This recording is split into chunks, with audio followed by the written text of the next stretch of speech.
these missiles are coming over here, man. So they went without warning. Without warning, man. Which is scriptural because it's a thief in the night. Gone. Yes. Right. And it says Moses is a consuming spirit. Right? The fire. Consuming fire, yeah.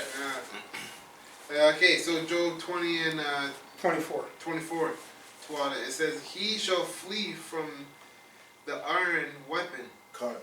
And the bow of steel shall strike him through. So you gotta break this down because there's some simple-minded Christians who say, oh, like who's scared of an arrow? If they think anybody's scared of an arrow, man, it's something parabolic, man. And the iron weapon is a missile, man.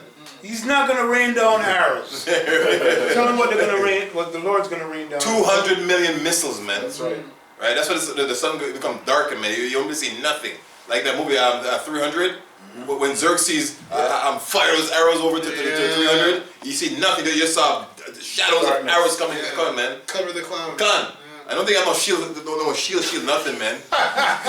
Drop and then decimate you, man. But it's beautiful. Read the top part again of verse 24. What does it say, brother? Read it. He shall flee from the iron weapon, and the bow of steel shall strike him through. Where is he going to flee to? It is bunkers, man. Bunkers? Right? All right, go ahead. But Esau also has the things. There's people buying bunkers, right? Yep. In other lands. But now Esau lock you down, so you can't get your bunkers. Yeah. You know what I mean? You have bunkers in other countries, but you're stuck at home. So you see, you waste your money. Yeah. when they go in their bunkers in the mountains and in the sea, you're saving yourself from slavery. God. We're going to open up those bunkers. Down there waiting for you to go in the sea. Done, you know. Verse 26, and it says, verse 25. It is drawn and cometh out of the body, yea, the glittering sword cometh out of his gall. Coming out of the silos, yeah. All those silos where those missiles come from, yeah. Go ahead, the body, the earth as well. Go ahead. Terrors are upon him. All darkness shall be hid in his secret places, a fire not blown. All right, so that's literally and spiritually when that time happens. Right? People don't know what the fuck's going on. The moon is, what day is it? What? The fuck. Yeah. They don't even know what day is today. He's been asking what day is it now. Yeah. What day we in? All right, so it's funny, we're rehearsing that spiritually, but that's literal. Right? But it'll also be a double fold on you wicked when that happens. You wicked people. Starting with the tribes. Yeah. Okay. I got something? Yeah, hold on. Yeah, go ahead. No, go ahead. Bring it all up. Yeah, Revelation 19, and the main point is at 16, since we're talking about the missiles. And I'll start at 15. And the four angels were loose, which are the four angels, the four archangels, right? Which are holding the destruction back, right? Which were prepared for an hour, and a day, and a month, and a year, for to slay the third part of men, these heathens, and the number of the army of the horsemen. And that's not talking about horsemen, simple Christians.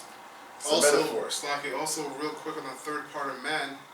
That's the heathens. You got the son of man, the son of the wicked, and then you have the son of the power, right? Gosh, so that's talking to the heathens. That's right. And the horseman here represents power, because these missiles are stacked with nothing but spiritual power, okay, and they're set for their mark. And the number of the army of the horsemen were 200,000, and I heard a number of. If you can't do math, that's 200 million, man. Bring those zeros down.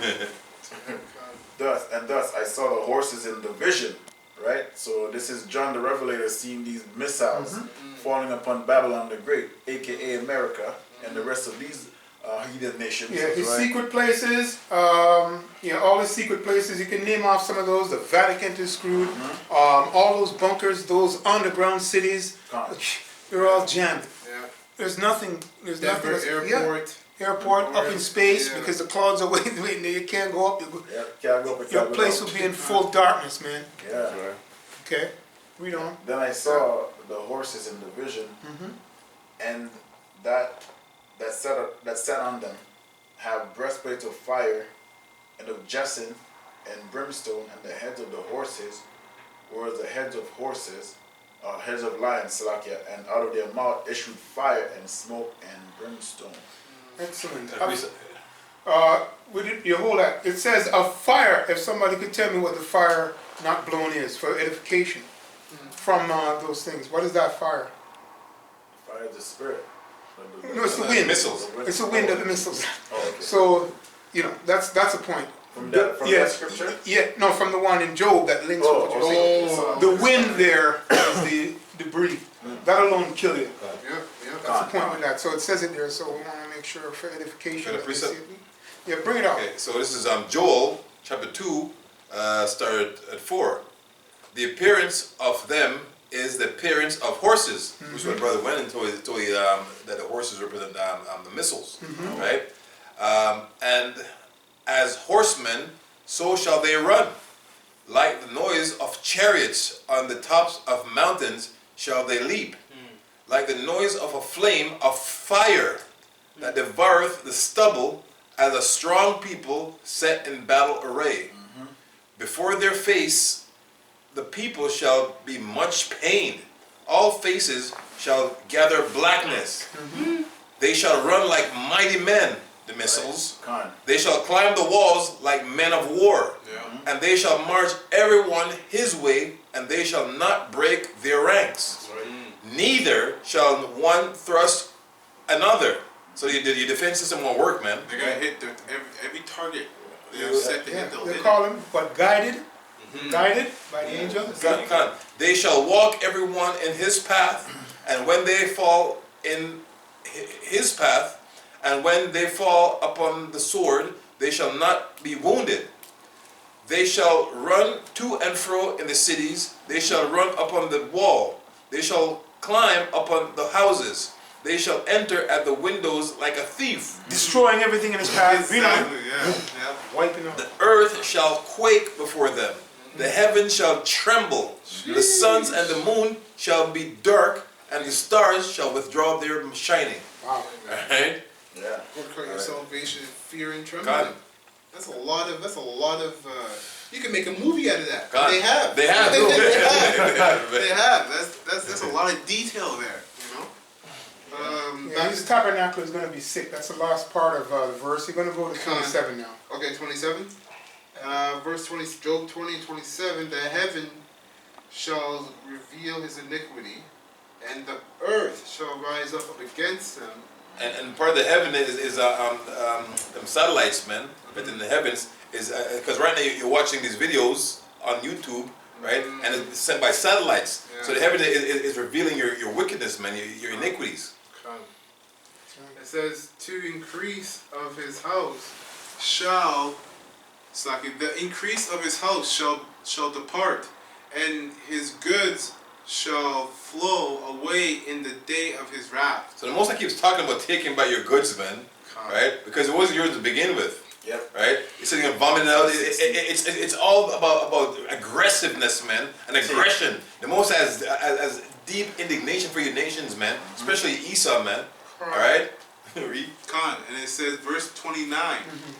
This is the portion of a wicked man from Yahweh, Bashim Yahushai, and the heritage appointed unto him by Yahweh, Bashim Yahushai. That's right. So his heritage is simple, straightforward. This is who you are, Esau.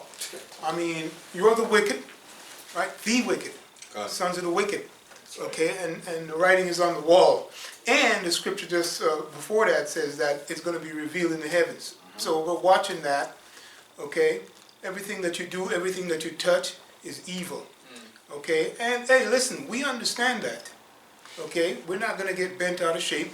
We're not going to try to dance with you, okay? That's not our purpose here. When I say dance with you, I mean on our own strength. Okay, we come in the name of Yahweh Shimi Oshai. That's what it's about, because the Lord made you to do this. You know, so that's the point. That's his inheritance, his heritage, and his appointed. So he's almost anointed to be wicked. You know. And I like how Yahweh Shai said in closing, if anybody have anything else. We got some more, man. Just checking. Because Yahweh Shai is going to raise his men. Okay? So right now, we're basically sheeps. But like Yahweh Shai, we're going to become lions with Yahweh Shai, man. and we're going to take vengeance at that time. Not now. We're just reading the Bible. Okay? But Psalms 144 says, "Blessed be Yahweh, my strength, which teaches my hands to war and my fingers to fight." That's right. So we're not going to fight right now. We're not talking about war right now. We're in peaceful times. Okay, so we're going to get spiritual powers, man. Like powers that we can take Esau. Because we can't go up against Esau now. Esau dusts us out. Okay? So we're going to get the spiritual powers. All right, that's what we pray for every brother that's in this truth.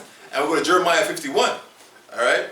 Well, I want a quick point based on what the brother said. It's funny because the Psalm was Psalms 144. Yeah. And he said